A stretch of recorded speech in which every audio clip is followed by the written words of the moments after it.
If you'd asked me when I was a kid what I wanted to be when I grow up, I would have said a librarian, a veterinarian, and I also had that phase, like I think a lot of us did, where you wanted to be a marine biologist because you thought you got to swim with dolphins. Was that just me? No. I never had even a fleeting thought about becoming a teacher. And so imagine my surprise. I have woken up every day and willingly gone to high school for 22 out of the last 26 years of my life. Yeah. I'm on year 23 of doing that right now. Year 19 of teaching has begun. And I never wanted to be a teacher. It never occurred to me. And in fact, I missed so much of my middle school experience because I was bullied by the two kids who were alphabetically on either side of me, which meant, oh, that was sweet, thank you. Which meant that my locker was in between their locker. And it also means that every time our teacher assigned us seats alphabetically, I had to sit in between them. And they really tormented me, and I was afraid to go to school a lot, and so I begged my parents to let me stay home, and they did. And I was sad to miss all that school, and I really liked learning, and I liked my teachers, and it was sad. And so, what did they do? So this gigantic, humongous, tall kid on my left, he would call me Goodyear, like the blimp. And I just thought, maybe if I could be skinnier. I was this like very average, normal-sized kid, but it really shook my confidence to my core. And she always would glare at me. You know how they glare at you? And she would say, I'm gonna beat you up today, like today's your day. And so I believed her, even though she never made good on that promise, ever. And so I avoided going to school. I mean, like 30 days of school missed in a year, 40 days of school missed in a year. And I thought I could do something, like I could take up less space and I'd be safe at school. I thought that if I only ate a green apple, it's what I used to bring to lunch when this was all going on. If I could just only eat this apple, I'd be like skinnier, and then he'd give up the Goodyear thing. And then I also avoided going to the lunchroom because I didn't want to be where she was, because I thought this would be the day that she would make good on this promise. So I just tried to be invisible.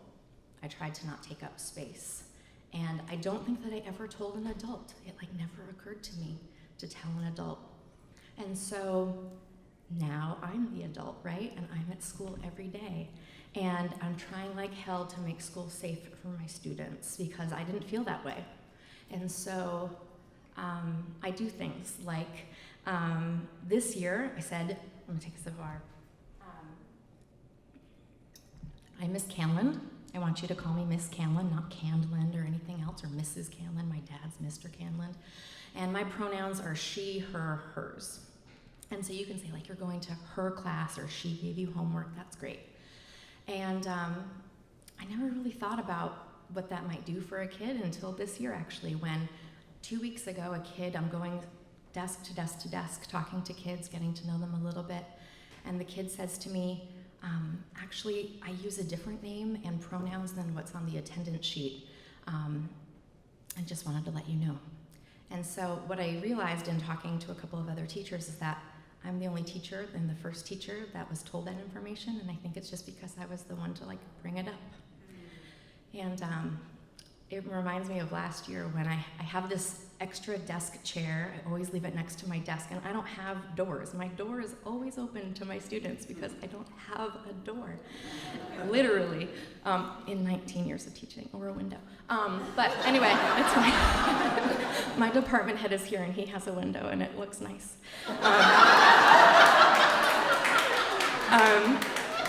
So anyway, it's my prep period, and you never get anything done when you have a classroom without a door, because it means that if they like you, they're always in your space with you. And so one of my students came in, and I had her the year before, and she's like, are you going to the Portland Pride Parade this weekend? And I was like, no, we're out of town this weekend. And she's like, well, my girlfriend and I are gonna march in it together. And I said, are you telling me something about you that I did not know until this very moment? And she's like, uh-huh. And that's the best kind of day that a teacher can have, right? When a kid knows that they're going to share something about you and you will honor it. And that was very powerful. I also try to make routines in my classroom. I realize that this might sound silly, but I'm just trying so hard to make them feel safe and giving them that routine. So, like, there are students that were my students that are in this room, my advisees in this room right now. Everybody knows that when you come into my classroom, you have to say good morning or hello to me when I say hello to you, and you have to say goodbye when the bell rings, because I really want us to learn how to acknowledge one another, you know? And so then we've done the pronouns. We've talked about hello and goodbye and how that's all going to work every day. And then we talk about physical safety, and this takes up a lot more time. And so the first day of school, we're talking about, okay, here's what we're going to do if this happens or if this happens. So if we have a fire drill, we have to get out of the building. We're going to close the door. Oh, good, that's already done. We don't have one. Shut off, close the window, all set. True, we're supposed to do that, but I don't have those. So we will walk through this classroom, we'll walk down the hallway, there's stairs, we'll meet out front, and we're gonna stay together. I'm gonna take attendance. If I don't show up, you have to tell an adult that my student from the fire department probably kidnapped me to test you. That happens sometimes. So we've talked about fire drills, and then I said, and we're gonna talk about lockdown drills now. And so what we do is we have to go to the classroom kind of across a hallway. It's a hallway, but it's also my classroom. It's awkward. It's like, vision a cubicle. That will help you. And so we have to get into this room to lock down. And what I need you to know is that we're going to be really quiet. I always tell them not to post their location on Snapchat. I don't know why I do that. I just don't want people to know where we end up. And I said, and if you're away from the group for any reason, I need you to make your own best decision about where to lock down. Because once we lock the doors to that room that actually has doors, we can't let you in. And, kids used to laugh about lockdown drills, and then Sandy Hook happened in 2012, and now they don't. And no one makes jokes about them, and nobody talks during lockdown drills anymore. And it was a particularly hard day, the day that we went to school, the day after 17 people were killed in Parkland, Florida.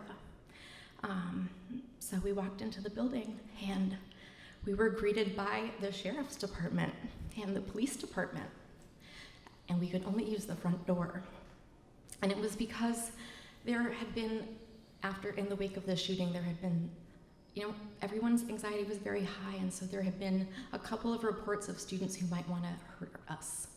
And those were rumors, and they were unfounded, but, it had happened the day before, and the rumors came to light overnight. And so I show up to school surrounded by the media is there, the sheriff's department's there, the police are there. They're walking us into the front door. And how do you have a day of school when fewer than 50% of your students are there because everyone's too afraid to go to school? And the kids talked to me about being afraid to eat lunch. They were afraid if they were in the cafeteria, a gunman could come in and kill all of them at once. That's really hard to hear them feel so unsafe to even come in the room. I remember one of them told me, I'm afraid to go to my science classroom because like your classroom, he also doesn't have walls or a door, and I'm afraid we're not gonna have time to get out if something happens. And